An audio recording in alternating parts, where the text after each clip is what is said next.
Ke Bekasi ngajak mertua. Terima kasih ibu-ibu semua. Assalamualaikum warahmatullahi wabarakatuh. Waalaikumsalam warahmatullahi wabarakatuh. Alhamdulillah, alhamdulillahirabbil alamin.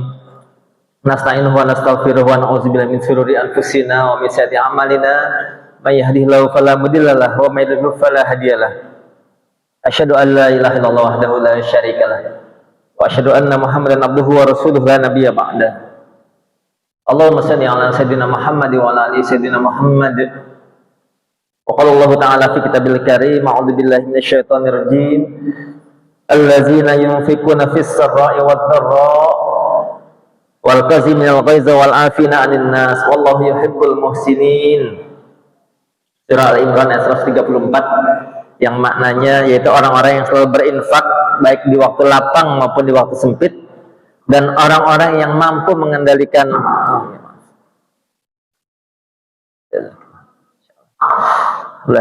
jazakillah khairan. Itu orang-orang yang selalu berinfak baik di waktu lapang maupun sempit, dan orang-orang yang mampu mengendalikan marahnya, dan orang-orang yang memaafkan kesalahan orang lain. Sungguhnya Allah mencintai orang yang berbuat kebaikan, insyaallah. Alhamdulillahirrahmanirrahim, yang sama-sama kita hormati Ibu Ketua TMA Al-Barokah. Semoga Allah mudahkan amanah-amanah beliau menjalankan tugas yang luar biasa ini. Juga segenap para guru, semoga Allah berikan keberkahan untuk hidup para guru kita dan dijadikan ilmunya penuh keberkahan buat kita semua. Dan juga segenap ibu-ibu yang di tengah cuaca yang lumayan mendung tapi masih enteng langkahnya menuju masjid ini. Semoga setiap langkahnya menjadi keberkahan buat ibu dan keluarga ibu. Amin ya rabbal alamin. Ini yang paling jauh dari mana ini? Yang paling jauh rumahnya dari sini?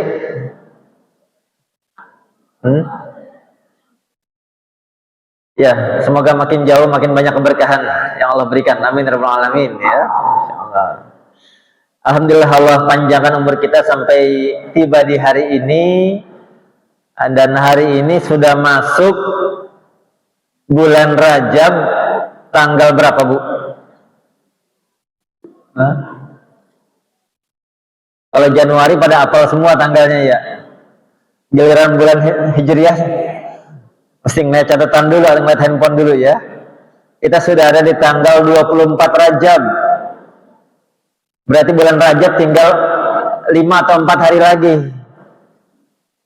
Dan Allah Subhanahu wa Ta'ala menyampaikan 12 bulan yang Allah ciptakan. Sejak diciptakan alam ini, Allah sudah bikin ada 4 bulan mulia. Bahasanya adalah Ashhurul Hurum, 4 bulan yang Allah muliakan. Salah satunya bulan Rajab ini. Terus yang 3 lagi bulan apa tuh? Ya. Yang 3 lagi kata Rasulullah bulannya berturut-turut, yaitu bulan ke-11, bulan ke-12, dan bulan pertama. Ya, bulan apa aja tuh? Bulan ke-11, ke-12, dan bulan pertama dalam kalender Hijriah. Apa bulan 11?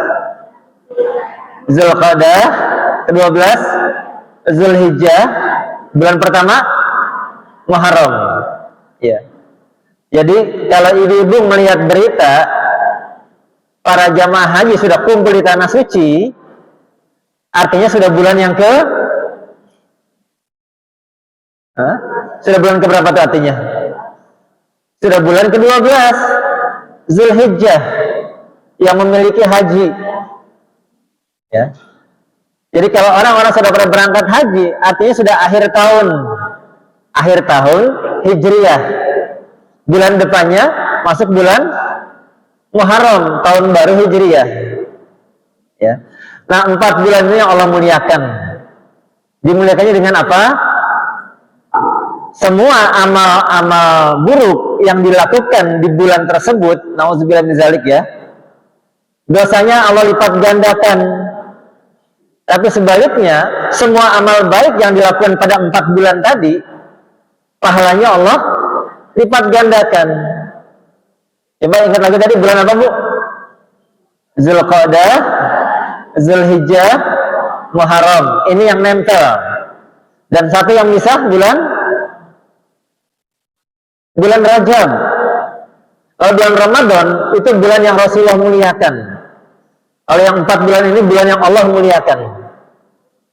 Ya. Jadi alhamdulillah Allah berikan kita kesempatan panjang umur sampai di bulan Rajab ini. Tinggal berapa hari lagi? Tinggal 5 hari lagi bulan Rajab. Tolong banyakin, Bu, amal soleh, Bu. Bahkan kalau bisa amal-amal yang biasa kita lakukan di bulan Ramadan ditarik sekarang ke bulan Rajab nih. Apa coba amal yang biasa kita lakukan di bulan Ramadan? Puasa, apalagi?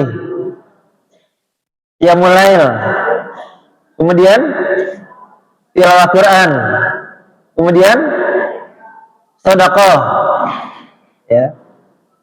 Kemudian birrul walidain, ya. Tolong ini kita tarik ke bulan Rajab. Udah kita biasain di bulan Rajab. Nanti bulan Sya'ban sudah agak enteng. Bulan Ramadan udah enak tuh. Ya, karena kata ulama besar Syekh Abu Bakar Al-Bakhri, beliau mengatakan bulan Rajab bulan menanam, bulan Sya'ban bulan menyiram, bulan Ramadan bulan mengetam. Mengetam itu apa ya? Metik hasil, manen istilahnya. Ya. Dan para sahabat mengatakan Rasulullah di luar bulan Ramadan paling banyak puasa itu di bulan Rajab. Ya, sekali lagi, Rasulullah di luar bulan Ramadan paling banyak puasa sunnah di bulan Rajab. Dan Rasulullah puasa di bulan Rajab enggak mandang hari, enggak mandang Senin Kemis, enggak mandang tengah bulan Hijriah. Beliau banyak puasa. Jadi ada yang puasanya Selasa, Rebo, Jumat, Sabtu, Ahad. Beliau paling banyak puasa kata para sahabat itu di bulan Rajab.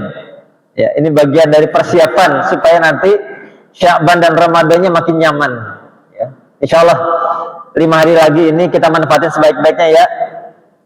Tilawah Qur'annya dijaga. Sehari berapa juz? Hah? Sehari berapa juz, Bu? 1 juz, Bu, kalau bisa, Bu. Berjuang, Bu. Insya Allah bisa. Insya Allah bisa. Ya. Nanti Ramadan, bulan Sya'ban nambahin sehari 1,5 juz. Bulan Ramadan bulannya Al-Quran, Syahrul Quran, nambahin lagi kalau bisa sehari dapat 2 juz, sehingga sebulan minimal hatam 2 kali. Bisa apa bisa banget, Bu? Bisa apa bisa banget? Ya, insya Allah bisa banget ya. Baik, alhamdulillah. Dan hari ini alhamdulillah kita hadir bersama di majelis ini dengan sebuah kajian yang tadi sudah disampaikan. Saya angkat judulnya adalah jaga emosi, jaga tensi. Ini bagian dari materi penguatan ukhuwah Islamiyah. Siapa yang tensinya tinggi?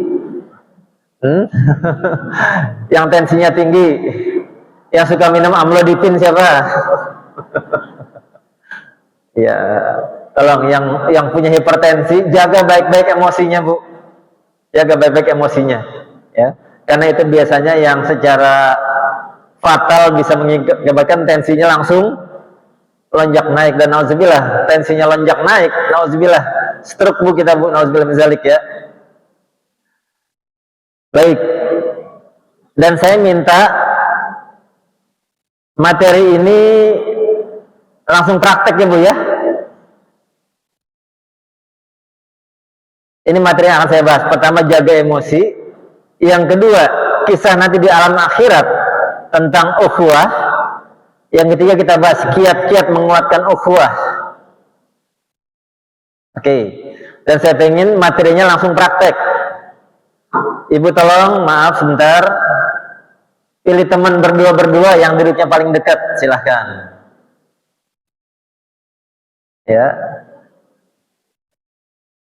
Yang dekat aja duduknya. Kalau nggak bisa berdua, maksimal bertiga. Tapi lebih enak kalau berdua. Udah, Bu? Ya, salaman dulu Bu. Kalau ada yang belum kenal, kenalan. Jangan sampai 3 jam di sini nggak kenal sama sebelahnya. Ya, ustazahnya juga sama, kenalan sama teman yang di sebelahnya. Udah Bu? Nah, sekarang kita ingin melakukan suatu amal yang akan menguatkan ukhuwah di antara kita. Apa itu? Yaitu saling mendoakan satu sama lain. Karena saling mendoakan akan meningkatkan energi ukhuwah, energi kebersamaan. Tapi tolong, Bu, jangan mulai dulu ngedoain, Bu. Saya minta doanya pakai syarat. Syaratnya adalah jangan doa yang biasa. Apa tuh doa yang biasa? Ada 3 doa yang biasa. Pertama, panjang umur, sehat walafiat, banyak rezeki. Ini doa yang biasa, Bu. Tolong siapin doa yang spesial. Doa yang khusus buat sahabat kita di sebelah kita ini. Misalnya apa doa yang khusus? Misalnya kita tahu sahabat kita ini anaknya lagi berusaha mencari kerja misalnya, ya. Tolong doain tuh, ya Allah semoga anak putra atau putri dari sahabat saya ini Allah mudahkan urusan pekerjaannya, gampang mendapat pekerjaan misalnya, ya. Atau kita lihat, kita tahu sahabat saya ini maaf, misalnya lagi terapi kesehatan karena ada satu penyakit, doain tuh semoga Allah sabarkan dia dengan penyakitnya dan Allah kuatkan dia serta Allah angkat penyakitnya diganti dengan sehat bugar kembali. Itu misalnya. Atau satu lagi misalnya, kita tahu sahabat sebelah kita ini utangnya banyak misalnya. Ya, doain biar cepat lunas utang-utangnya, biar Allah kasih jalan supaya lunas utang-utangnya gitu misalnya. Ya. Jadi Bu tolong jangan 3 doa yang biasa. Apa tadi 3 doa yang biasa? Sehat walafiat, panjang umur, banyak rezeki, itu udah biasa tuh. Siapin 3 doa yang khusus, yang spesial buat sahabat kita ini. Oke, sudah Bu? Ya. Sekarang sebelum kita mulai, Ibu tunjuk dulu siapa orang pertama, siapa orang yang kedua. Ayo, sepakatin. Siapa yang pertama, siapa yang kedua. Jangan jadi yang ketiga ya Bu. Oke, saya mau nanya, yang orang pertama angkat tangan. Ya, yang jadi orang pertama, ayo. Harus diputuskan. Oke, sudah, alhamdulillah. Yang jadi orang kedua angkat tangan. Oke. Jadi caranya gini. Orang pertama berdoa, mendoakan sahabat di depannya, di sebelahnya dengan doa yang sebaik-baiknya. Doanya kedengeran sama sahabatnya. Dan sahabatnya mengaminkan dengan penuh harap supaya doa sahabatnya ini Allah kabulkan. Ya. Kalau doa orang pertama udah selesai, udah diaminkan, gantian orang yang kedua sekarang mendoakan orang yang pertama, juga sama dengan doa yang sebaik-baiknya, doa yang spesial tadi. Dan orang pertama mengaminkan dengan penuh harap. Kalau udah selesai saling mendoakan, silahkan bisa salaman, ucapkan terima kasih, mau pelukan juga silahkan. Ya, mengucapkan terima kasih. Silahkan, saya kasih waktu 1 menit Bu. Gantian.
Alhamdulillah.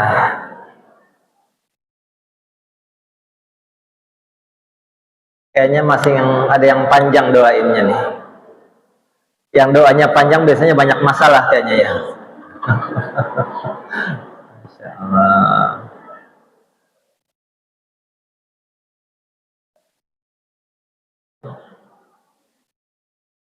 Alhamdulillah. Saya lihat ada yang beberapa doanya sangat menyentuh sahabatnya. Sampai ada yang terharu dengan doa dari sahabatnya nih ya. Masya Allah. Alhamdulillah. Amin.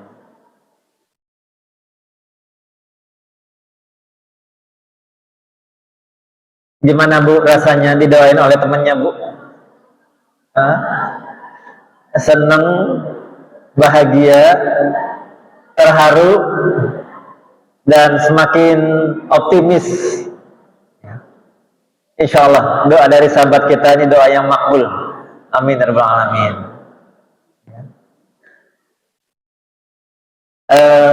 Mau nggak ibu-ibu jadikan saling mendoakan ini sebagai tradisi baik yang kita rutinkan? Jadi nggak harus nunggu ada majelis taklim kayak gini. Tiap hari kita bisa kirim doa buat teman-teman kita. Nggak usah repot-repot dikirim ke WhatsApp doanya. Langsung aja lagi sholat duha atau habis sholat subuh, doain teman kita. Mungkin tadi ada yang sedang sakit, semoga Allah beri kesabaran, Allah angkat penyakitnya. Yang kita tahu lagi ada masalah berat, kita minta semua Allah ringankan. Ya. Dan Rasulullah menyampaikan doa yang terbaik adalah doa dari seseorang kepada orang lain tanpa diketahui oleh orang yang didoakan. Dan kalau itu kita lakukan, Allah akan kirim malaikat untuk mendoakan kita dengan doa yang minimal sama dengan apa yang kita sampaikan. Ya, doa yang sama baiknya, insya Allah. Jadi semoga kita jadikan tradisi mendoakan ini tradisi baik. Kayak kita mendoain anak-anak kita, pakai diingetin nggak Bu? Doain anak-anak? Nggak pakai diingetin, udah otomatis tuh tiap habis sholat. Bukan cuma tiap sholat, begitu ingat anak langsung biasanya kita kirim doa tuh. Nah juga sama, kita kirim doa buat sahabat-sahabat kita supaya Allah berikan keistiqomahan, bisa hadir di majelis taklim ini, bisa mendapat manfaat dan memberikan kemanfaatan buat keluarganya minimal, juga buat masyarakatnya. Amin ya rabbal alamin. Juga doakan Bu buat para ustaz-ustazahnya di sini Bu, ustazahnya ya. Semoga Allah berikan mereka kemudahan dalam berbagai macam amanah-amanahnya. Amin ya rabbal alamin. Baik, kita masuk ke poin yang pertama tentang jaga emosi.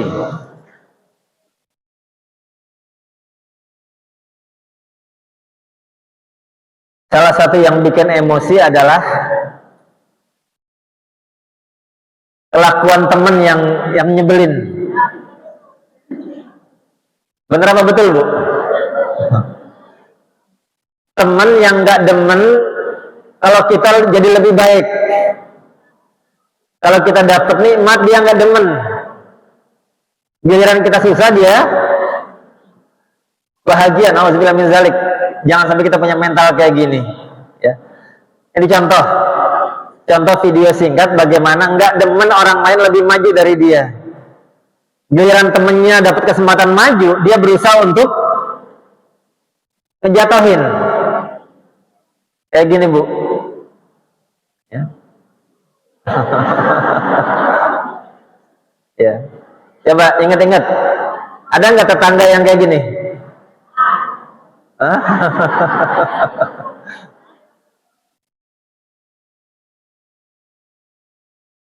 Jangan sampai ya Bu ya. Jangan sampai tetangga kita dapat nikmat, kita yang kesel. Jangan sampai kita lihat teman kita dapat banyak kemudahan, kita yang dongkol jadinya. Bahkan berusaha menjatuhkan orang tersebut. Gini Bu, saya khawatir kalau ada teman kita dapat kesempatan bagus, kita yang dongkol, bahkan berusaha ngejatuhin. Saya khawatir nanti giliran kita yang dapat kesempatan bagus, apa yang terjadi? terjadi adalah dijatuhin lagi sama orang lain. Dan biasanya pembalasan lebih kejam. Gini tadi, ya. Orang maju kita jatuhin, giliran kita yang maju apa yang terjadi? Perhatikan. Ya. Dibalas kayak gini. Ya. Dan maaf ya, kalau punya komunitas, punya tempat kerja yang suasananya kayak gini, gimana rasanya, Bu? Hah? Senang apa senep? Nggak enak banget. Karena yang ada suasana saling mencari kesalahan orang lain. Begitu ada kesalahan atau kelemahannya, bukannya dikasih solusi, malah diumbar kemana-mana kesalahannya. Nauzubillah min dzalik. Ya. Kalau suasana kayak gini, Bu, walaupun ruangan pakai AC, tapi rasanya gerah. Ya. Walaupun ruang kerjanya lapang, tapi rasanya sempit. Walaupun teman kerjanya banyak, tapi rasanya sepi. Ini penyakit orang zaman now katanya. Kesepian di tengah keramaian. Itu tadi, karena egonya tinggi banget orang kayak gini. Dan terus terang ini suasana yang bikin emosinya jadi naik. Betul, Bu? Ya. Nauzubillah min dzalik. Jangan sampai kita melakukan kayak gitu ya. Dan tadi ayat yang sudah dibaca tadi oleh qari'ah kita, ustazah kita, orang-orang yang kalau ngebales, ini seandainya dia ngebalesnya itu setara dengan yang dia terima. Tapi di lanjutan kalimatnya Allah menyampaikan, dan sesungguhnya memaafkan itu jauh lebih baik daripada membalas. Ya, walaupun boleh nggak ngebalas keburukan orang? Hah? Boleh nggak? Kata Allah boleh. Ya, boleh. Tapi pakai syarat. Apa syaratnya? Harus sama derajatnya dengan yang kita terima. Jangan nanti kelebihan. Biasanya orang ngebalas gimana, Bu? Ya ini biasanya ngebalas lebih nyakitin ngebalasnya. Kata Allah boleh ngebalas, tapi minimal harus maksimal harus setara. Tapi ingat, ayatnya belum selesai, karena kelanjutan dari ayat tadi adalah, dan jika engkau memaafkan, maka di sisi Allah itu lebih baik. Ya, jadi sekali lagi itu yang paling baik. Ya. Apalagi yang bikin emosi meningkat, Bu? Ini salah satunya yang bikin emosi meningkat. Egonya tinggi banget. Ya. Kata si A, ada berapa baloknya? Hah? Kata si A ada 4, kata si B 3. Ya kurang lebih kayak gini lah dialognya. Yang benar A atau B? Yang benar? Dua-duanya benar sesuai dengan sudut pandangnya. Ya. Yang repot adalah merasa paling benar dan dengan enteng menyalahkan orang lain yang beda pendapat sama dia. Nah, ini orang yang egonya tinggi kayak gini susah ini untuk bisa ngumpul berkomunitas. Susah yang kayak gitu. Ya. Terus terang, gaul sama orang yang egonya tinggi, itu emosi kita jadi gampang tersulut itu. Ya. Tolong yang kayak gini, saran saya jangan dinasehatin di depan publik. Ya. Orang yang egonya tinggi, kalau kita mau ngasih nasihat, jangan di depan ramai-ramai. Emang kenapa kalau dinasihatin di depan ramai-ramai? Ya, emosinya makin tinggi dia. Ya. Jadi kalau mau ngasih nasihat, nanti cari kesempatan lagi berdua, omongin baik-baik. Insya Allah dia lebih nerima nasihat. Ya. Berikutnya, ini juga Bu, contoh egoisme di tempat umum.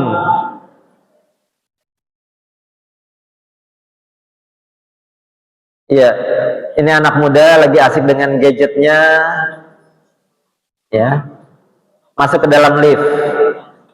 Ternyata liftnya overload.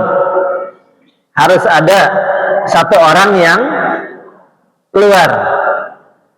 Kira-kira orang yang di dalam lift tadi matanya nunjuk kemana? Ya kita lihat, semua matanya nunjuk ke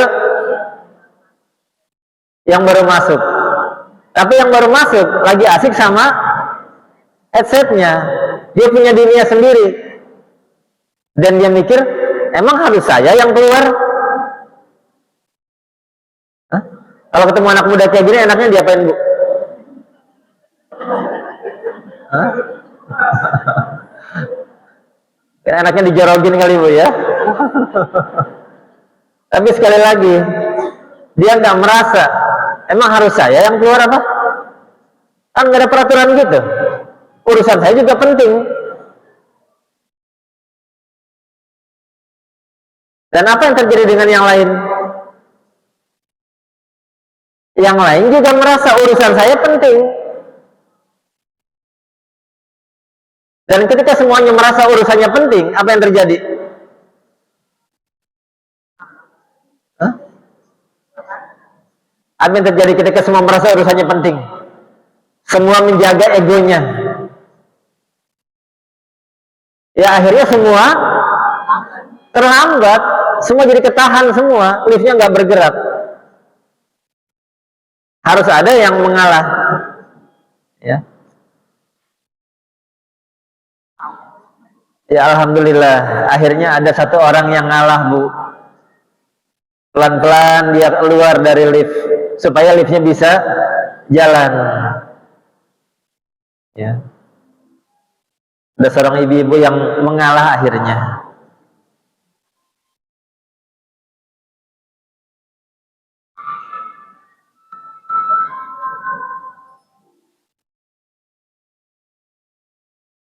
Siapa yang ngalah Bu? Yang ngalah adalah yang waras. Betul Bu? Sekali yang ngalah adalah yang waras. Waras secara waras secara mentalitas. Padahal dia satu-satunya disabilitas. Yang paling berhak ada dalam lift. Tapi karena yang lain lagi nggak waras, yang lain lagi menjaga egonya, ya harus ada seorang yang mau mengalah. Ya. Kalau orang Jawa bilangnya gimana Bu? Hah? Sing waras ngalah. Nah, ini. Oke. Sekarang saya kasih kuis Bu.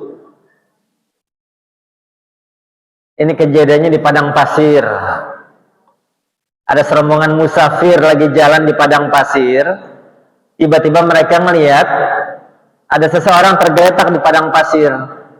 Begitu mereka dekati, oh laki-laki yang lagi tergeletak. Mereka goyang-goyang, kok nggak ada responnya. Mereka periksa nadinya, ternyata laki-laki tadi sudah meninggal, sudah wafat. Dan dekat laki-laki yang sudah wafat ini, di sebelahnya ada sebuah tas, kayak tas ransel. Begitu tas ranselnya dibuka oleh para musafir ini berkesimpulan, seandainya tas ini sebelumnya bisa terbuka, mungkin laki-laki itu masih hidup. Dan isi tas itu bukan air atau minuman, bukan makanan, bukan obat-obatan. Kira-kira apa isi tas itu Bu? Ini kuisnya. Kira-kira apa isi tas itu? yang seandainya tas itu sebelumnya bisa terbuka, mungkin laki-laki ini masih hidup. Tapi tadi bukan air atau minuman, bukan makanan, dan bukan obat-obatan.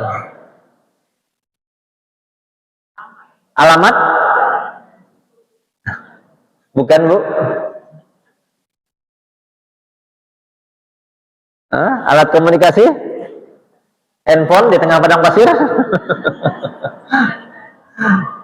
Bukan juga. Kompas? Bukan.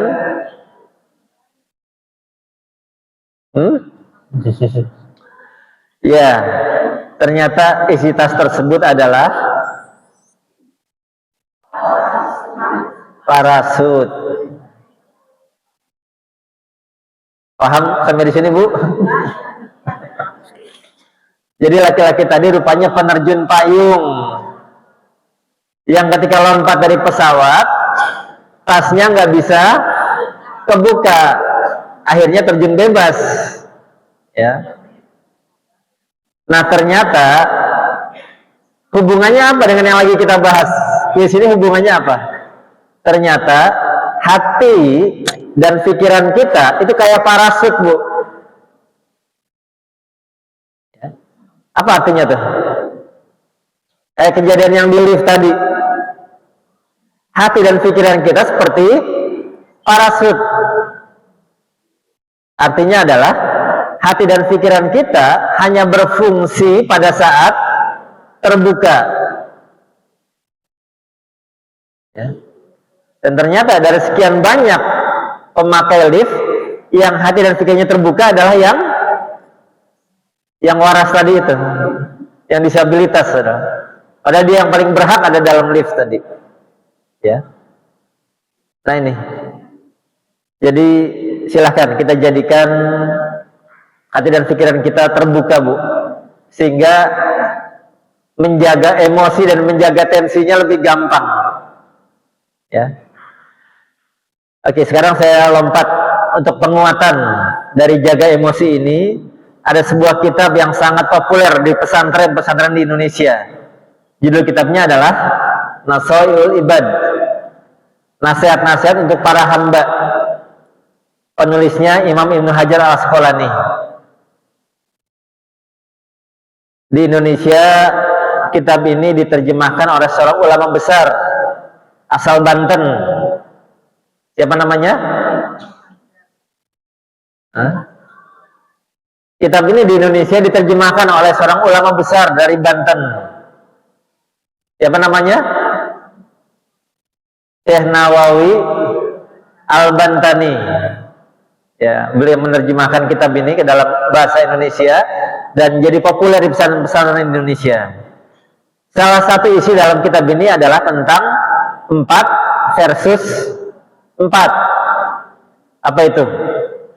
4 mutiara manusia yang dapat hilang gara-gara 4 perusaknya. Dan 4 perusaknya ini yang seringkali bikin emosi jadi meningkat. Ya. Apa itu? Apa 4 mutiara manusia dan apa 4 perusaknya? Oke. Yang pertama, akal sehat bisa hilang gara-gara marah. Betul, Bu? Ya. Kalau lagi marah, akal sehatnya suka hilang. Auzubillah min zalik, ya Allah. Kemarin saya dapat kiriman video. Sebenarnya nggak layak video itu di-share. Soalnya videonya masih vulgar banget, nggak pakai tutup-tutupin. Itu video seorang ibu yang menggantung anaknya di daerah mana itu? Jawa Timur ya. Gara-gara dia marah sama mantan suaminya. Ya Allah. 2 apa 3 tuh anaknya yang digantung. Hah? Ya, dan terakhir si ibunya yang gantung diri. Auzubillah min zalik. Itu kalau pakai etika jurnalistik, videonya harusnya di blur. Ini masih polos videonya, ya Allah, sedih banget ya. Akal sehat hilang gara-gara nurutin marah kayak gitu. Yang kedua, agama atau iman seseorang bisa hilang gara-gara perilaku hasad atau dengki. Itu tadi, nggak suka tetangganya dapat nikmat dari Allah, dia hasad. Ya. Ini bisa hilang, keimanan seseorang bisa hilang gara-gara perilaku hasad. Yang ketiga, rasa malu seseorang bisa hilang gara-gara nurutin tamak atau serakah. Ya. Orang kalau sudah nurutin serakah, nggak ada habisnya ya, sampai rasa malunya dihilangkan, dipinggirin sama dia. Dan yang keempat, amal-amal soleh seseorang bisa hilang gara-gara perilaku gibah. Apa gibah, Bu? Ya, gosipin orang, ngomongin orang. Nauzubillah min zalik. Kalau yang dia omongin itu benar, ya. Kalau yang dia omongin itu benar, tapi itu hal yang buruk, itu namanya gibah. Tapi kalau yang dia omongin itu nggak benar, itu namanya fitnah. Fitnah lebih buruk daripada gibah. Ini Bu, peringatan, ya. Coba nggak usah lihat catatan Bu, masih ingat nggak apa yang pertama tadi? Akal sehat bisa hilang gara-gara nurutin marah. Yang kedua, agama seseorang, keimanan seseorang bisa hilang gara-gara nurutin hasad. Yang ketiga, rasa malu seseorang bisa hilang gara-gara nurutin serakahnya. Dan yang keempat, ya, amal-amal soleh seseorang yang udah dia kumpulin bisa kehapus gara-gara perilaku ghibah. Nauzubillah min zalik. Saya ajak dulu yang pertama ya. Akal sehat bisa hilang gara-gara marah. Di rumah yang sering marah bapaknya apa ibunya? Anak-anak biasanya. Hah?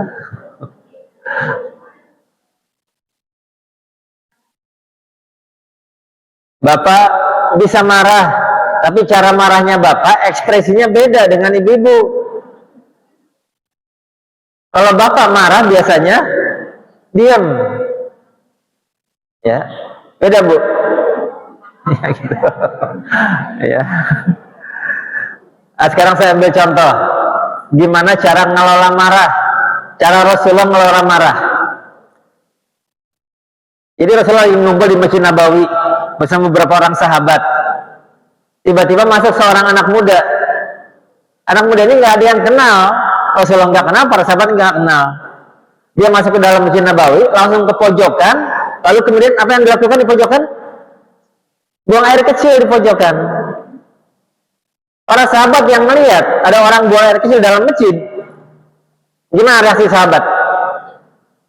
Hah? Marah mereka. Ada yang tangannya udah siap ngepel, yang bawa pedang udah siap ngeluarin pedangnya. Melihat gelagat buruk tadi, apa yang Rasulullah lakukan? Dia langsung bilang pada sahabat, tahan tangan kalian, jaga emosi, biarin dia selesaiin hajatnya. Masya Allah, ya. Kalau Rasulullah nggak ngomong kayak gitu, apa yang terjadi dengan orang tadi?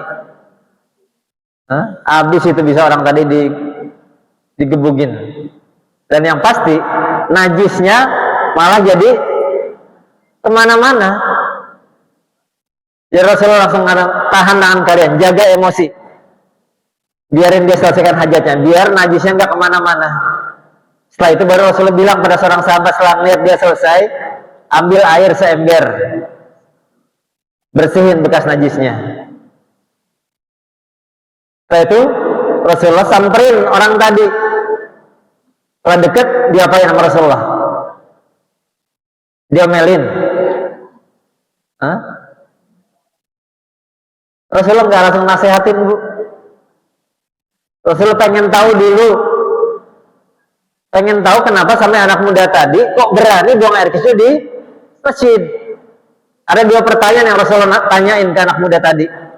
Yang pertama Rasulullah nanya, karena Rasulullah nggak kenal, ditanya, kamu dari mana? Kata anak muda tadi, saya dari kabilah, di sebuah kabilah yang ini memang cara hidupnya adalah nomaden, pindah ke sana kemari, tergantung di mana rumput tumbuh, ke sana mereka bawa ternaknya. Begitu Rasulullah dengar orang yang dari kaum nomaden, Rasulullah langsung ngerti. Kaum ini budayanya kalau buang air kecil, nyari tempat mana aja yang mereka nyaman, nggak pakai tempat khusus. Ya. Pertanyaan pertama Rasulullah jadi mulai ngerti. Yang kedua Rasulullah nanya lagi, kamu tahu nggak ini tempat apa? Dia melihat sekitar, dia bilang nggak tahu. Oh, nah ini Rasulullah akhirnya paham kenapa sampai anak muda tadi berani buang air kecil di masjid. Apa alasannya, Bu? Pertama dia nggak tahu ini masjid, yang kedua, ya pola hidupnya, budayanya, kalau buang air kecil ya kayak gitulah, nyari tempat mana aja yang nyaman menurut dia. Kalau Rasulullah paham, ini kan konsep umumnya, Bu, ya. Al-famus soal anisfu jawab. Paham masalah adalah setengah dari jawaban. Ini tolong semua buat kita ya. Ini kunci komunikasi, Bu. Paham masalah adalah setengah dari jawaban. Kadang kalau orang emosinya tinggi, belum paham masalah, dia sudah ngejudge, sudah menghakimi seseorang. Setelah Rasulullah paham masalah, Rasulullah jelaskan anak muda tadi. Bahasa ngejelasinnya nggak dimarah-marahin, pakai bahasa yang santun. Ini adalah masjid, tempat sujud, tempat yang harus dijaga kesuciannya. Dan air pipismu tadi itu hal yang najis. Nggak pantas hal yang najis ngotori tempat yang suci kayak gini. Karena Rasulullah cara ngejelasinnya enak, yang nggak emosian, maka orang tadi jadi tertarik sama Rasulullah. Dia nanya lagi beberapa hal. Rasulullah jelaskan tentang Islam. Alhamdulillah biiznillah, Allah bukakan pintu hatinya. Dan akhirnya orang tadi masuk Islam, bersyahadat di hadapan Rasulullah.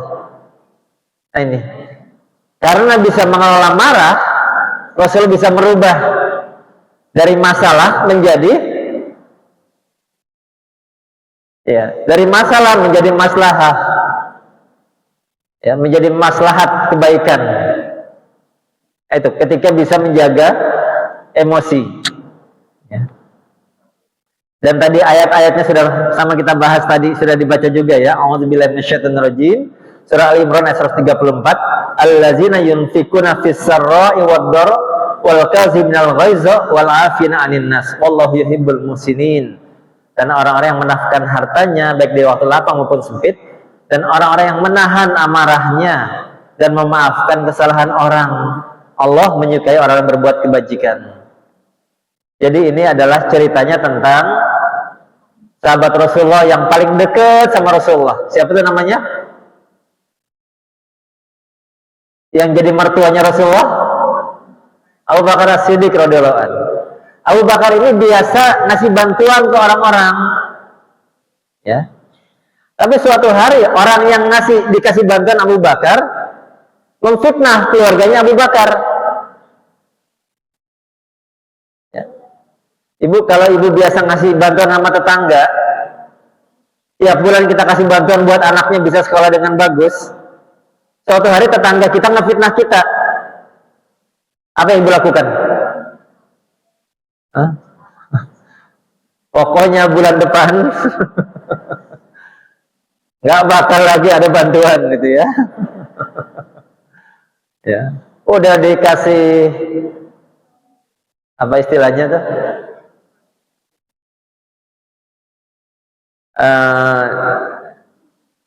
Dikasih susu,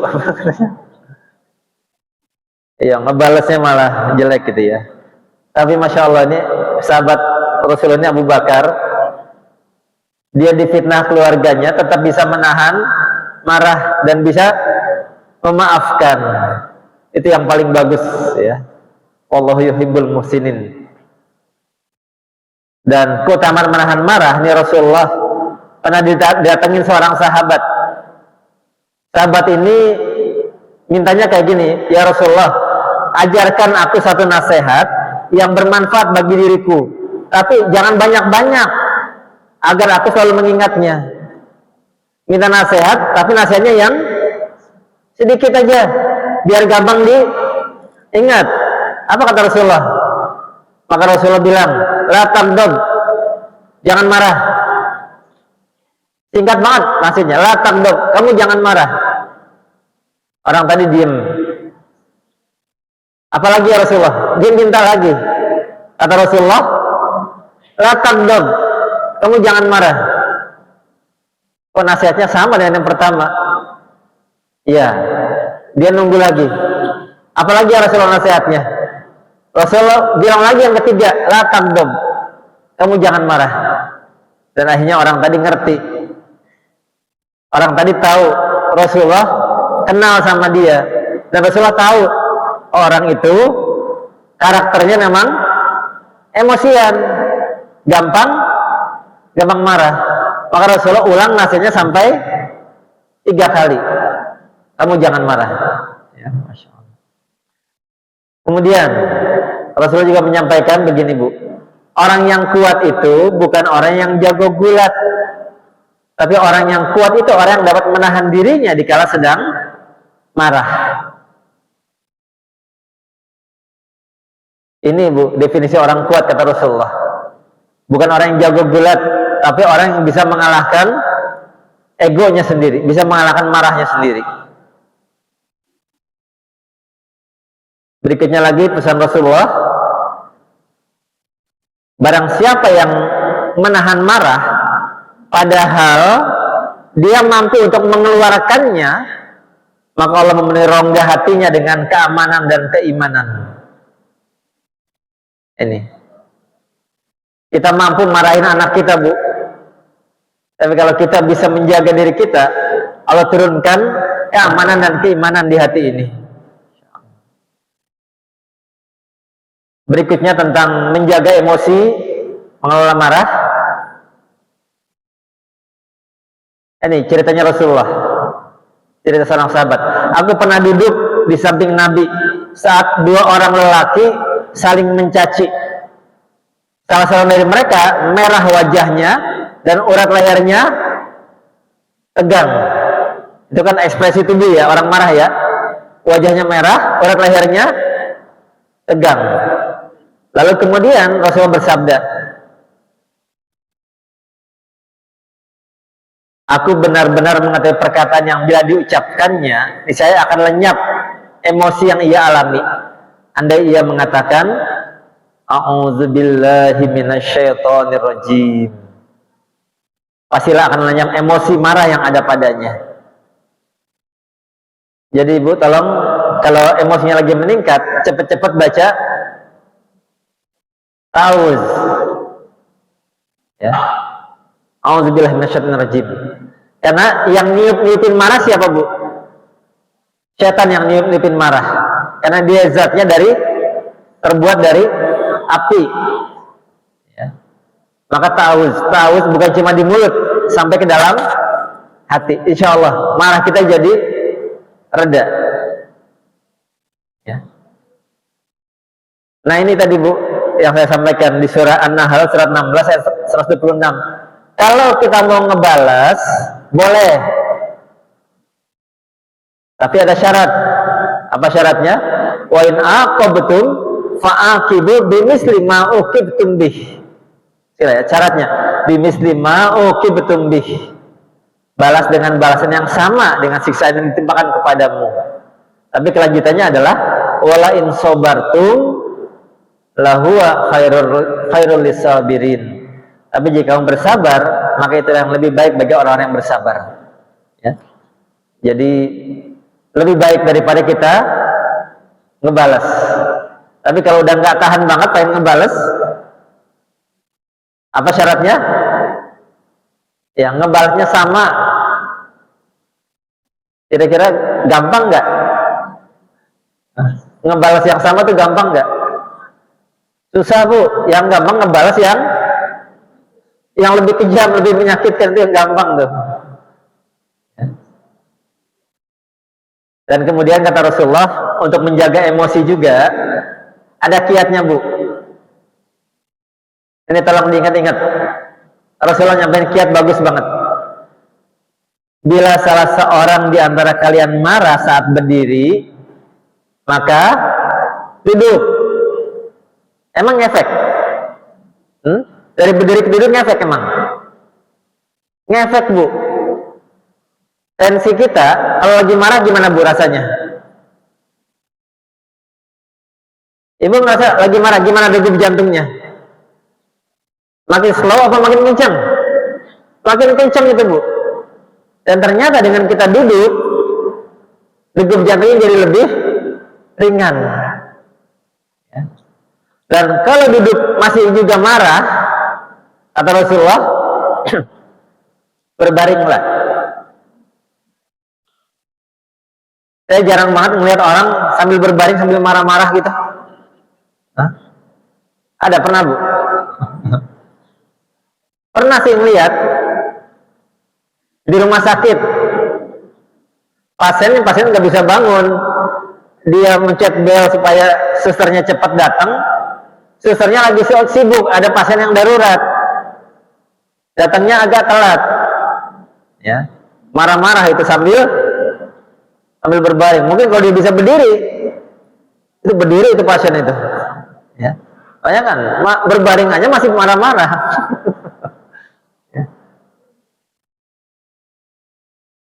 Ibu beli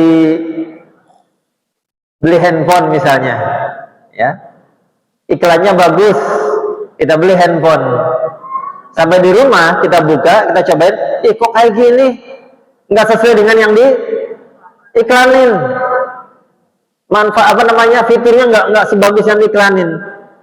Kita berangkat lagi komplain Bu, diterima oleh bagian komplain, bagian penanganan komplain. Coba ingat-ingat, Ibu masuk ke bagian penanganan komplain, begitu masuk ke ruangannya, gimana rasanya Bu? AC-nya gimana? AC-nya dingin. Efeknya apa? Di luar kita marah 100%, begitu masuk ruangannya dingin, adem, tinggal 80%. Udah gitu, ada nggak orang komplain dilayani sambil berdiri? Nggak ada Bu, nggak ada di rumusnya. Orang komplain dilayani sambil berdiri, pasti disuruh duduk. Turun marahnya dari 80% jadi 60%. Duduk di sofa. Lihat, sofa di ruang penanganan komplain, ada nggak yang sofanya keras dari kayu? Nggak ada Bu, sofanya empuk, duduknya enak. Efeknya apa? Marahnya turun dari 60 jadi 40%. Ya, udah dia duduk, ditawarin minuman seger. Mau minum apa Bu? Itu di sana di kulkas kelihatan. Ibu mau pilih yang mana yang seger-seger. Ya, emosinya turun lagi dari 40 jadi 20%. Udah gitu yang ngadepin, wajahnya enak dilihat nggak? Yang ngadepin cemberut apa wajahnya ceria? Ceria. Marahnya jadi turun lagi. Nah yang ngadepin orang terlatih apa orang yang nggak terlatih? Orang yang terlatih untuk dengerin komplain. akhirnya bukan komplain, malah jadi ngobrol akhirnya. Rumusnya dipakai oleh orang-orang yang bagian penanganan komplain, ya. Dikasih sejuk, sofanya empuk, sambil duduk, dan ini dengan wajah senyum, ya. Ini dipakai ilmunya. Kalau masih marah juga, ada lagi caranya dari Rasulullah, yaitu kata Rasulullah, sungguhnya marah itu dari setan, dan setan diciptakan dari api. Api akan padam dengan air. Jadi bila salah seorang dari kalian marah, hendaknya ia ambil wudhu, ya. Tapi kalau disuruh penanganan komplain suruh ambil wudhu, kan susah ya. Makanya dipakai AC untuk ngademin, gitu ya. Itu yang pertama, Bu. Hati-hati. Apa musuhnya akal sehat? Apa tadi musuhnya akal sehat? Marah. Cara mengendalikannya? Ini tadi, ya. Duduk. Kalau masih marah, baring. Masih marah juga, ambil air wudhu. Dan di awal cepat-cepat mengucapkan bukan istighfar. A'udzubillahi minasyaitonirrajim. Ya, insya Allah itu cara kita menjaga marah. Yang kedua, dari kitab tadi, keimanan atau agama seorang bisa hilang gara-gara hasad. Temennya dapat nilai bagus, dia kesel, ya. Orang beriman bisa nggak kena hasad? Bisa nggak orang beriman berperilaku hasad? Bisa. Di Al-Quran ada dua contoh, anak Nabi, sama-sama anak Nabi, yang satu hasad sama saudaranya. Ya, kisah yang pertama adalah kisah dua orang anaknya Nabi Adam. Siapa namanya tuh? Habil dan Qabil. Hasad yang satu, sampai saudaranya dibunuh, na'udzubillah min dzalik. Ya. Yang kedua di Al-Quran, suratnya panjang, tapi ceritanya paling indah. Kata Allah, Ahsanul Qasas, cerita yang paling indah di Al-Quran. Kisah anak-anaknya Nabi Yakub. Apa nama suratnya? Surat Yusuf. Saudara-saudara Nabi Yusuf hasad sama Nabi Yusuf, sampai dimasukin ke dalam sumur. Tadinya kan mau dibunuh kan? Atau yang lain, jangan dibunuh, masih saudara kita tuh, satu bapak, ya, masukin aja ke dalam sumur. Ya Allah, itu kisah bagus banget itu, ya.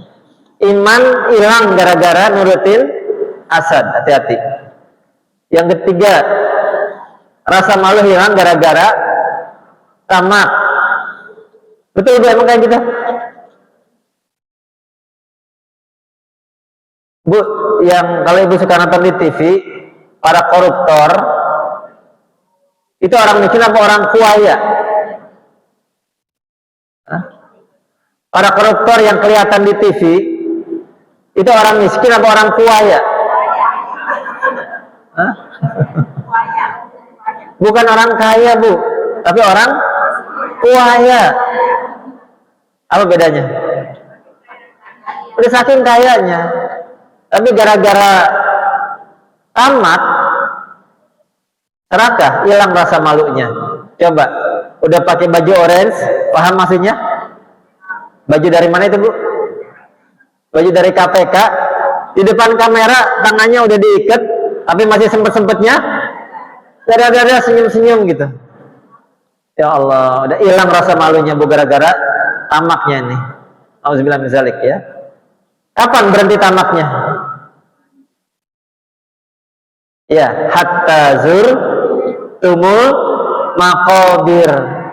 Kalau mulutnya udah disumpel tanah, baru berhenti tamaknya itu. Auzubillah min dzalik, ya. Yang keempat apa Bu tadi? Amal soleh bisa hilang gara-gara ghibah. Saya ambilnya bapak-bapak, karena biasanya yang ghibah adalah Hmm? Bapak apa ibu-ibu biasanya? Oh, bukan bapak ya? Salah dong gambarnya ya.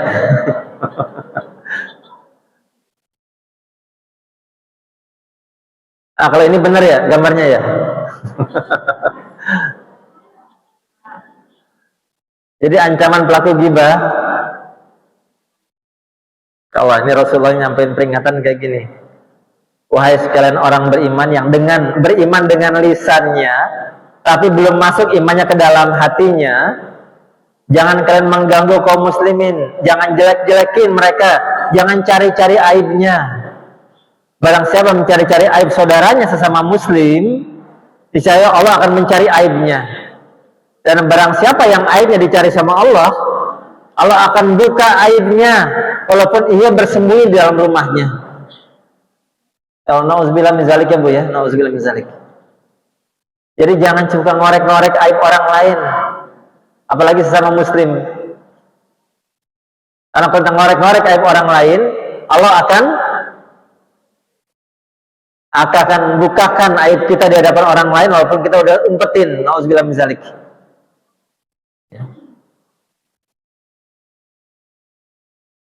Dan Rasulullah nyampein pesan yang tegas. Kata Rasulullah begini, barang siapa yang beriman pada Allah dan hari akhir, pilihannya cuma dua. Pilihan pertama adalah berkata yang baik. Kalau nggak bisa ngomong yang baik, diem. Cuma dua pilihan. Ada nggak pilihan yang ketiga? Ya gosip tipis-tipis gitu boleh? Nggak boleh Bu, walaupun gosip tipis-tipis kayak gitu ya.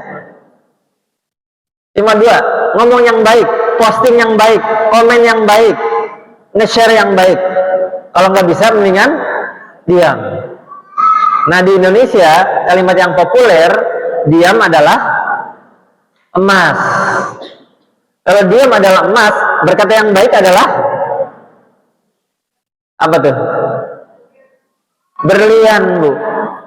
Lebih mahal dari emas. Ya. Jadi daripada ngomongin yang jelek mendingan diam deh. Ya. Ini sedikit, ini bukan ayat, bukan hadis. Cuma kata-kata hari ini aja. Ya, quote of the day. Senyum adalah cara untuk menyelesaikan banyak masalah. Dan diam adalah cara untuk menghindari banyak masalah. Ya. Silakan kalau mau difoto buat status juga boleh. Ya. Baik, itu Bu 4 nasihat dalam kitab Nasaihul Ibad. Insyaallah.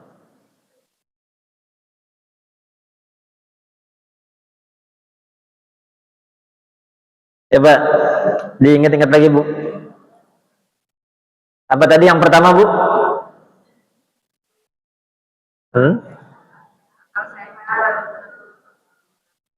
Nah, ya, akal sehat hilang oleh marah. Yang kedua,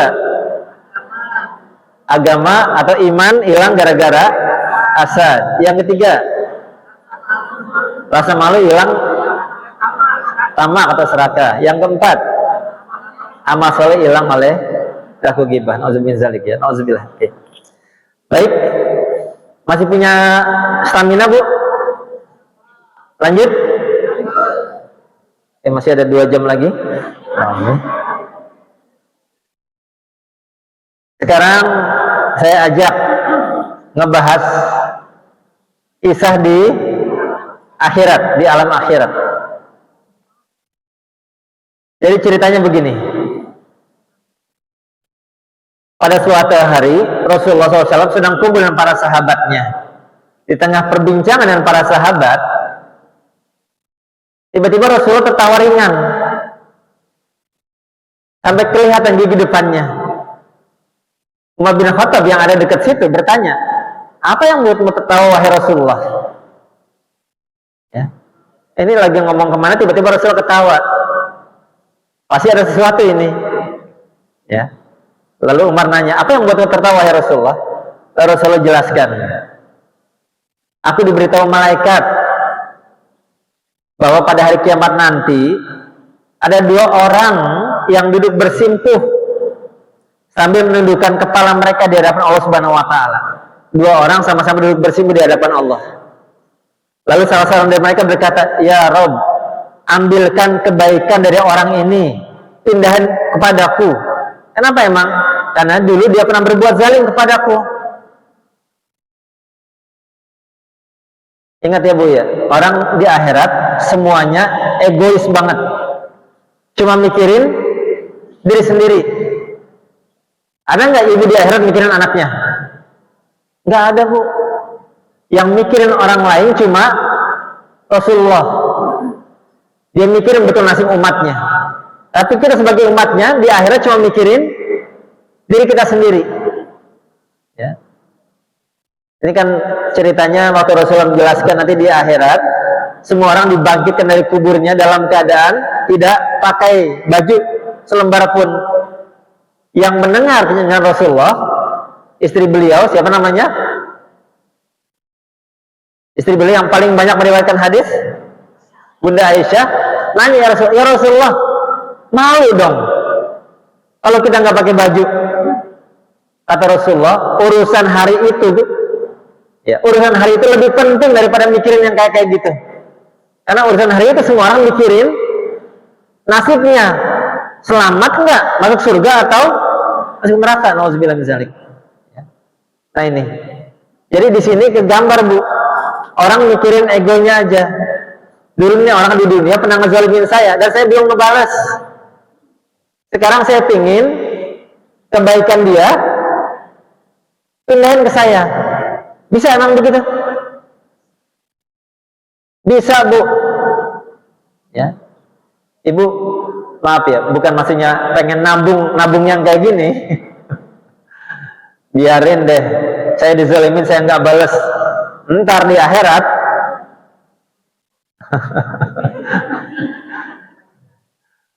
gue minta kebaikannya supaya dipindahin ke saya. Bisa. Hati-hati banget kita ngezalimin orang lain Bu. Khawatirnya ntar kita bangkrut di akhirat. Gara-gara apa? Gara-gara kebaikan kita diminta semua orang lain yang kita zalimin. Auzubillah min dzalik. Ya. Tapi belum selesai kalimatnya. Hadisnya belum selesai. Cerita dari malaikat berlanjut.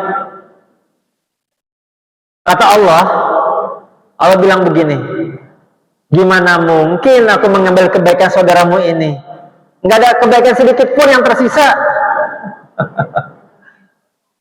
Orang ini udah habis kebaikannya. Ya, nggak ada yang bisa kau ambil. Lalu nggak mau kalah orang tadi bilang, kalau gitu biarin dosa-dosa saya pindahin ke orang ini. Bukan? Orang ego banget kan kalau sudah di akhirat kan? Karena mikirin diri sendiri di akhirat. Ya. Bisa emang dosa kita dipindahin ke orang lain? Bisa di akhirat.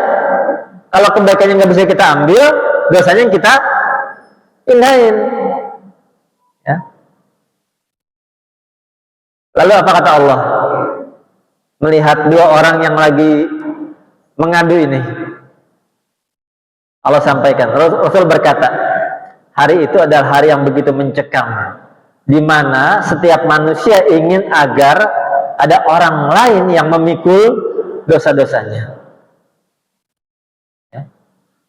Lalu kemudian Allah berkata kepada orang yang mengadu tadi, sekarang angkat kepalamu, lihat ke atas. Orang itu mengangkat kepalanya, lalu ia berkata, ya Rob, aku melihat di depanku ada istana-istana yang terbuat dari emas, dengan puri dan singgasana yang terbuat dari emas dan perak, bertatahkan intan berlian. Istana-istana itu untuk nabi yang mana ya Rob? Untuk orang sidik yang mana ya Rob? Untuk syuhada yang mana ya Rob? Tiga golongan ini golongan yang paling tinggi di surga. Para nabi, di bawahnya para sidikin, di bawahnya para syuhada. Ya. Maka wajar orang tadi nanya begitu melihat istana yang sangat indah. Ini buat Nabi siapa ini? Buat Sidikin siapa? Buat syuhada yang mana? Lalu apa jawab Allah Subhanahu wa taala?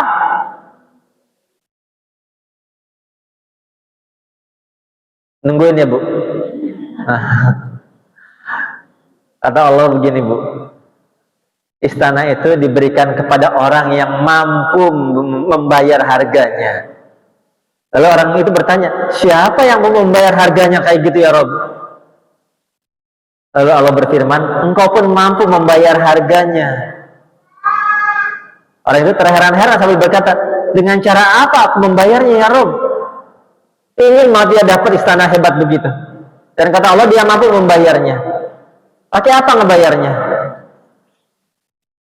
Lalu kata Allah berfirman, caranya engkau maafkan saudaramu yang duduk di sebelahmu, yang kau adukan kezalimannya kepadaku.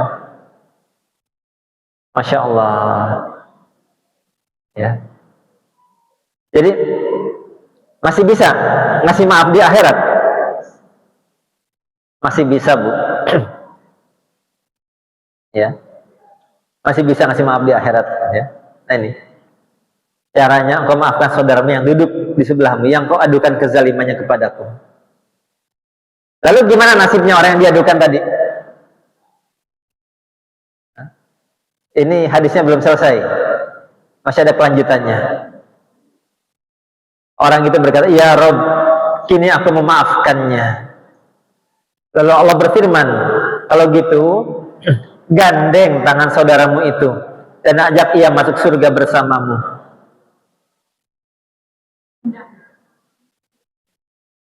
Tapi ibu jangan ngarep ya, Bu ya. Jangan ngarep dimaafin di akhirat ya. Minta maaf duluan di dunia.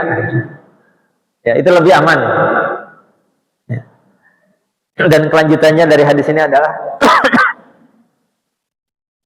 dalam cerita kisah itu Rasulullah berkata, bertakwalah kalian kepada Allah dan hendaknya saling berdamai dan memaafkan. Sungguhnya Allah mendamaikan persoalan yang terjadi di antara kaum muslimin. Masya Allah, indah banget ya.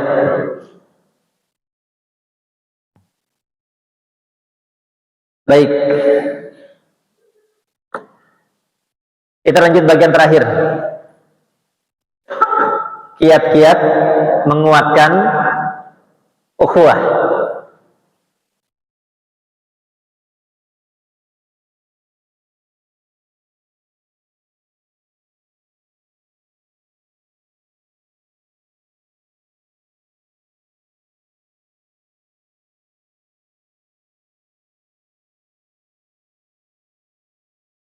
Ini syarat ukhuwah ya Bu ya. Oh, ada 3 syarat. Yang pertama adalah kita menjaga ukhuwah, niatnya untuk mencari ridha Allah. Bukan niatnya biar rezeki kita gampang urusannya, tapi semata-mata ikhlas karena Allah. Ikhlas itu ada berapa level, Bu? Ikhlas ada 3 level. Level paling bawah, ikhlas karena urusan dunia. Misalnya, saya puasa biar langsing. Saya puasa biar sehat. Boleh nggak, Bu? Boleh, silahkan. Saya sholat duha biar rezeki suami saya gampang. Boleh sholat duha kayak gitu niatnya? Boleh. Ya. Saya rajin baca surat Yusuf biar anak yang lagi di perut saya ini ganteng. Boleh? Boleh. Tapi itu ikhlas paling bawah. Ikhlas urusan dunia. Ikhlas yang di atasnya, ikhlas karena urusan akhirat. Di akhirat cuma ada 2 tempat, surga dan neraka. Saya sodakoh biar saya masuk surga. Saya berangkat umroh, banyak ibadah di sana, biar saya masuk surga. Saya banyak istighfar, saya tobat, biar saya nggak masuk neraka. Boleh beramal kayak gitu? Boleh, silahkan. Di Al-Quran banyak banget ayat yang ngedorong kita untuk beramal. Ujung-ujungnya nikmat surga yang Allah ceritakan. Boleh. Karena iman seseorang beda-beda tangganya. Ya. Maaf, untuk yang imannya agak bawah, ikhlasnya ikhlas dunia. Untuk yang imannya agak naik, ikhlasnya ikhlas akhirat. Minta supaya masuk surga, dijauhkan dari neraka. Dan untuk yang imannya level atas, ikhlas karena Allah semata. Dia nggak mikirin surga, nggak mikirin neraka. Contohnya adalah Bilal bin Rabah.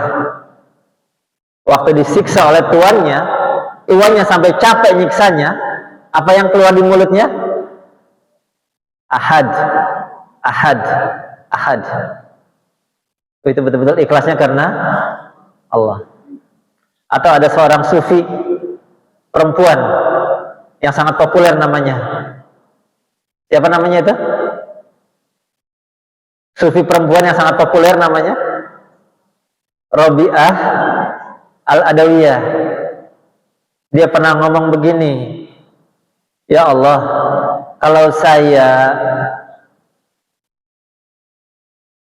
beramal ini karena saya pengen masuk surga, tutup pintu surga untukku. Dan kalau saya beramal ini gara-gara saya takut neraka, bukakan pintu neraka untukku ya Allah. Ini level imannya sudah atas ya. Jadi dia pengen masuk surga hanya karena Allah. Nah, ini soal niat. Kita pakai minimal tadi Bu ya, minimal kita niat menjaga ukhuwah karena urusan dunia. Tapi kalau bisa naik karena pengen masuk surga itu lebih bagus lagi. Ya. Paling bagus kalau ya pokoknya saya nggak ada urusan.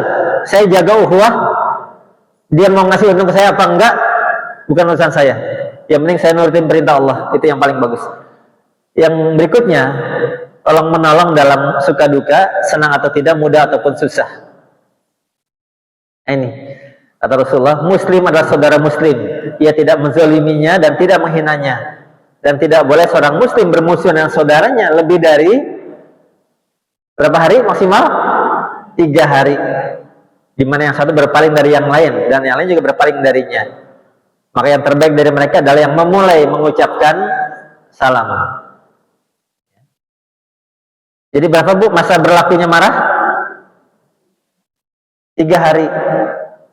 Ya. Masa berlakunya marah sama suami berapa hari? Hah? Ya, 3 hari Bu ya. Maksimal. Kalau 3 hari selesai, masa aktifnya sudah habis itu Bu. Ya. Dan yang terbaik di antara mereka yang berseteru adalah yang duluan mengucapkan salam, mengucapkan selamatan. Dan yang ketiga, syarat ukhuwah adalah memenuhi hak umum dalam ukhuwah. Rasulullah mengatakan hak muslim atas muslim lainnya ada 6. Hak orang lain sesama muslim kepada kita, sesama muslim ada 6. Apa aja tuh?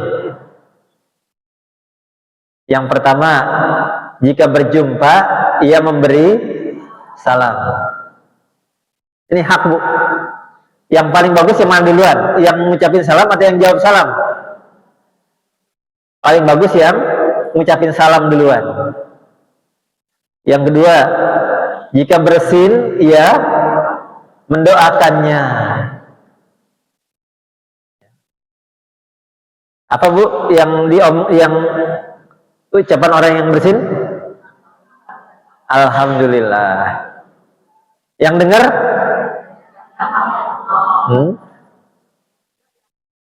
Yang dengar? Yarhamukallah. Lalu yang bersin? Yahdikumullah. Ada lagi tambahannya kalau pakai. yahdikumullah wa yuslih balakum. Semoga Allah memberikan engkau hidayah dan memudahkan urusan-urusan engkau. Bayangin ya, bersin aja bisa jadi sarana untuk saling mendoakan dan ngirim pahala, masya Allah. Karena bersin itu enak banget, Bu. Pernah, Bu, gagal bersin? Hah? Gimana rasanya? Rasanya gimana itu ya? Masya Allah ya. Yang ketiga, jika sakit ia menjenguknya. Dan ternyata dijenguk sama teman-teman dekat itu terapi yang luar biasa, Bu. Terapinya bukan dari obat, tapi dari datangnya teman-teman dekat. Dan tolong kalau bisa jangan tangan kosong datangnya, Bu. Jangan lenggang kangkung. Bawain kedemenan dia yang sehat ya. Yang keempat, jika ia wafat, ya ikuti jenazahnya. Ikuti maksudnya mulai dari memandikan, menyolatkan, mengantarkan ke pemakaman. Yang kelima, jika bersumpah maka ia melaksanakannya. Maksudnya jika ada janji kepada saudaranya, maka janjinya dilaksanakan. Dan yang terakhir, 1, 2, 3, 4. Oh, ada yang kurang nih satu nih. Cuma 5 ya.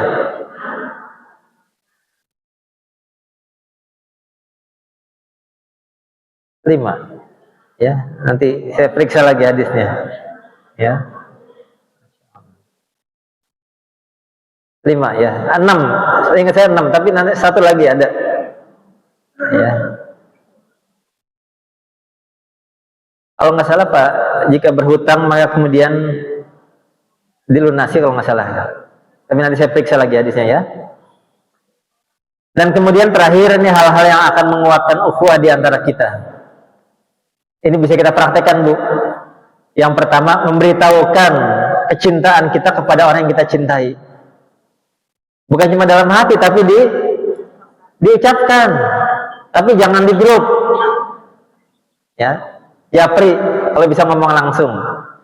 Ini kata Rasulullah. Jadi kejadiannya, ada seseorang berada di samping Rasulullah, lalu salah seorang sahabat berlalu di depannya. Dan orang yang di samping Rasulullah berkata, aku mencintai dia Rasulullah. Lalu kemudian Nabi menjawab, apakah kamu telah memberitahukan cintamu kepadanya? Orang tadi bilang, belum. Lalu kata Rasulullah, beritahukan kepadanya. Lalu orang tersebut memberitahukan kepadanya, seraya berkata, sesungguhnya aku mencintaimu karena Allah. Maka orang yang dicintai menjawab, semoga Allah mencintaimu karena engkau mencintaiku karenanya. Insyaallah. Ya, jadi disampaikan. Yang kedua, memohon didoakan bila berpisah. Ini hadisnya, tidak seorang hamba mukmin berdoa untuk saudaranya dari kejauhan, melainkan malaikat akan berkata, dan bagimu juga seperti itu. Ini tadi yang kita praktekkan di awal tadi, mendoain sahabat-sahabat kita. Yang berikutnya, yang nguatin ukhuwah, menunjukkan kegembiraan dan senyuman bila berjumpa. Kata Rasulullah, jangan kau remehkan kebaikan dari apa saja yang datang dari saudaramu. Minimal ketemu saudaramu, berikan senyum kegembiraan. Ya, ini enak orang ketemu wajahnya sumringah begini ya. Dan berikutnya, jabat tangan bila berjumpa kecuali non muhrim. Ini pesan Rasulullah. Tidak ada dua orang mukmin yang berjumpa lalu berjabat tangan, melainkan keduanya diampuni dosanya sebelum ia berpisah. Kalau ibu-ibu biasanya lebih daripada jabat tangan. Iya, tambah cipika-cipiki itu ya, Masya Allah ya. Dan berikutnya adalah sering silaturahim, yang mengunjungi saudara. Berikutnya memberikan hadiah pada waktu-waktu tertentu. Misalnya kita tahu ini dia baru punya cucu misalnya, datangin, ya kasih hadiah ya. memperhatikan saudaranya dan membantu keperluannya. Ya Allah, saya kemarin pas berita video yang miris itu, yang ibu sampai gantung anaknya, saya pertama kepikir, emang tetangganya kemana? Ya, sampai tetangganya kok nggak peduli dengan tetangga sebelahnya. Auzubillah min dzalik ini ya. Dan yang keempat, memenuhi hak ukhuwah saudaranya, lalu mengucapkan selamat berkenaan dengan saat-saat keberhasilan. Alhamdulillah, Masya Allah, mohon maaf waktunya melampaui dari yang dialokasikan. Dan sebagai renungan di bagian akhir, saya berikan sedikit kutipan-kutipan. Judulnya, maaf.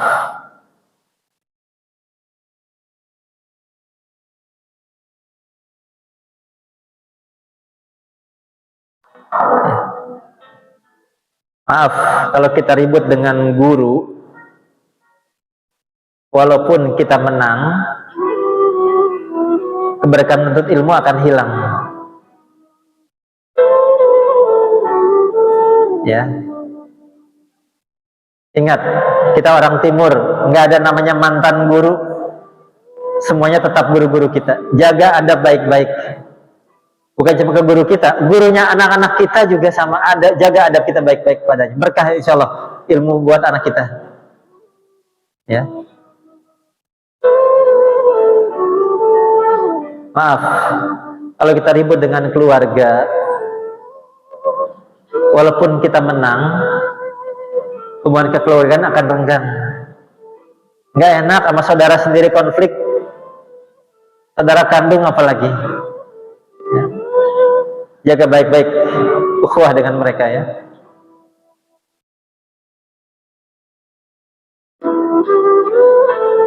Maaf kalau ribut dengan pasangan, sementara yang paling banyak tahu rahasia kita adalah pasangan kita ya. Walaupun kita menang, perasaan saya pasti akan berkurang ya.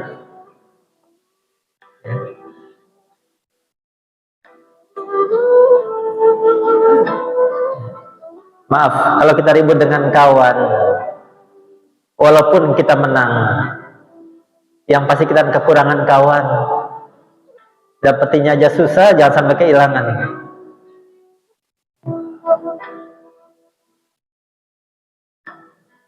Buat ibu-ibu yang mungkin